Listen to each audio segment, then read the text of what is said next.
Who am I? It seems that unless we really understand how the mind operates, we'll forever be tangled in the complexities of life. The mind, that curious instrument of ours, can't simply be pinned down by textbook knowledge.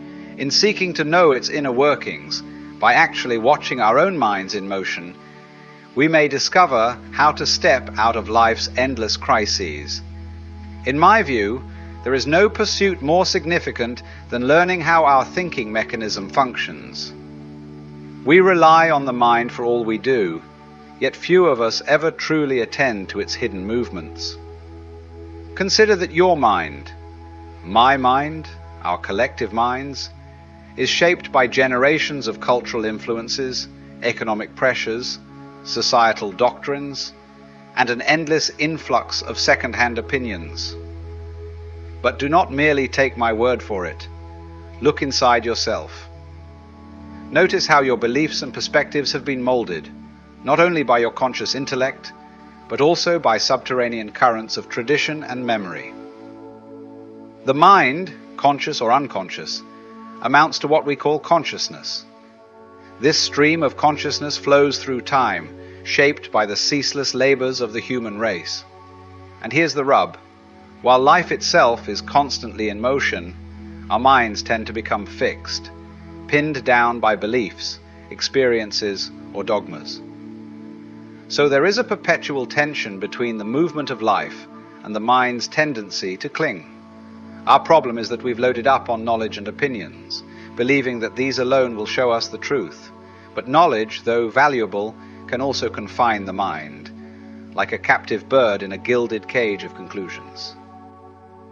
The real question is whether the mind can unshackle itself from these illusions and see fresh possibilities at each moment. The nature of ego.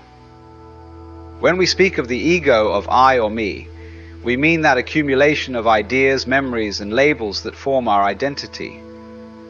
This identity is a tricky creature. It thrives on separation. The ego whispers, I must stand apart, be unique, preserve myself. Yet in its efforts to remain special, it sows division. I use the word toxic because the ego, isolated in its own fortress, fosters conflict. An us and them, or me versus you.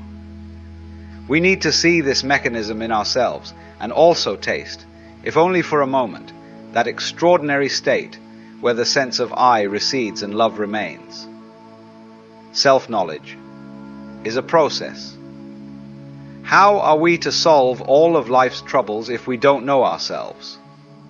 Oddly enough, this single necessity, knowing oneself, often stands as the greatest hurdle. Yet such self-inquiry doesn't mean withdrawing from relationships or refusing contact with the world. It's not something you glean just from books or from the lips of a spiritual teacher. It's an ongoing dance, revealed through your daily interactions, through the little things you say, do, and feel. To see yourself clearly, you need a sharp, present awareness, the sort that notices how you react in any given situation, how you cling to certain ideas and recoil from others. This recognition arises moment by moment in the midst of living. You are the world, and the world is you. Now, what is your relationship to all the suffering, confusion, and restlessness that swirls within and around you? They're not dropping out of the sky uninvited. You and I generate them through our interactions. The chaos or clarity within us ripples outward to shape the world. But we often forget this, imagining the world's problems are out there, needing to be fixed by someone else, maybe some new system or revolution. Yet the patterns of society, its turmoil and unrest, are simply the collective reflection of how we live and think every day. Thus, any genuine transformation must begin right here, where you stand. Your conflict is humanity's conflict. Real progress for the whole human race depends on each of us comprehending the full range of what it means to be human. We're not separate little islands after all. Each one of us is the living product of humanity's strife, longings, hopes, and fears. If you cannot grasp the nature of your own psyche, how can you possibly remedy the world's errors and sorrows? Once you realize this, you undergo a radical shift, no guru required. The inquiry unfolds in every breath, every conversation. Discovering yourself in relation to your friends, family, strangers. This is where life's secrets are laid bare. Transform yourself, transform the world. The outer world is our own reflection. Because the ego, that sense of me, is woven into the very texture of human existence, we cannot alter society without fundamentally transforming ourselves. Self-knowledge underpins any true revolution. Without it, no dream of progress can really take root. Why change now? Young or old, we are all apt to be captives of our own cravings for comfort or success. We might imagine that age brings wisdom, yet maturity is not tied to years, but to understanding.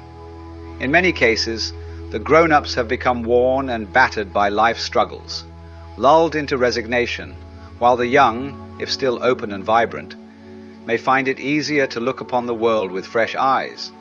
Unfortunately, many adults remain astonishingly naive about themselves. They pass that confusion and disarray on to the next generation, fueling further crises, economic, moral, personal. We keep waiting for someone else to fix the situation, to usher in some grand new era. But as long as we remain complacent, the old confusions persist. A mind forever chasing security, clinging to success, cannot perceive wholeness. Genuine action emerges only when we're keenly aware of how our prejudices and conditioning fence us in. Until we see the ego's fundamental separateness, we keep pouring old wine into new bottles. Life is like an unending wellspring. You can dip into it with the tiniest tin cup or a huge barrel. What you bring depends on your capacity to inquire, to open yourself. Ideally, our education would nurture this capacity, helping us discover our gifts and responsibilities instead of merely stuffing our brains with data. Thinking alone cannot solve the ego's dilemma. All too often, the harder we think or analyze a problem, the denser it becomes, especially when it involves the ego. For the deeper questions, who am I? Why do I suffer? Pure analysis tends to tie us in knots. Could there be a more direct way to see the whole picture at once? Imagine the mind grown still, no longer straining to label or rationalize. That's when clarity arises. As long as the ego runs the show, holding on to traditions, hopes, disappointments, there remains only fragmentation.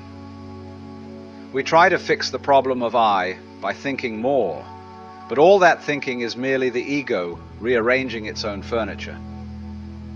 What if we simply notice how the I behaves without condemnation or justification? Simply behold it in action. That innocent seeing, free of judgment, might bring about a swift, effortless release. After all, it's love, raw, unfiltered love, that dissolves the social ills we suffer. And genuine love can't flourish in a mind forever caught in the gears of its own machinery. So you see, the question of who am I is not a puzzle we solve by reason alone. It is an unfolding, a gentle waking to the truth that when the mind is quiet, there is nothing but immeasurable freedom in being.